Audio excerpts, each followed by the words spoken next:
В санатории «Лесная сказка» в 15-й раз открылась профильная смена «Эдкер». Здесь ежегодно собираются дети из чувашской диаспоры. А в этом году на отдых приехали 37 школьников из 6 российских регионов.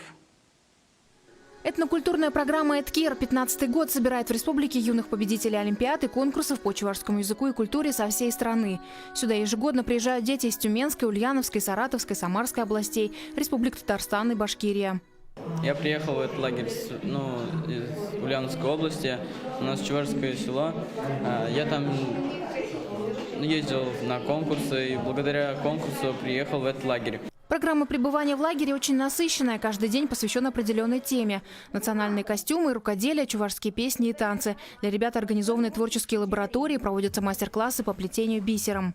На первом сегодняшнем занятии с детьми чувашской диаспоры в лагере «Эдкер» мы решили создать первый свой браслет.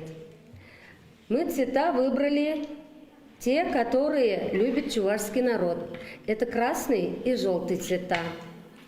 И когда вот девочки начали заниматься, они уже увлеклись.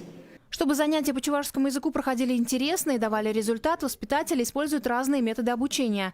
Например, книга «Калаха» написана в виде комиксов, а не как обычные учебники. И это нравится детям. Мы, тюменские чуваши, приехали изучать чувашский язык, чувашскую культуру, так как у нас в школах не изучают чувашский язык. Кроме этого, летний лагерь «Эдкер» дает возможность познакомить детей с историей и культурой Чувашии и Чебоксар. Школьники будут посещать достопримечательности, музеи и парки города бесплатно.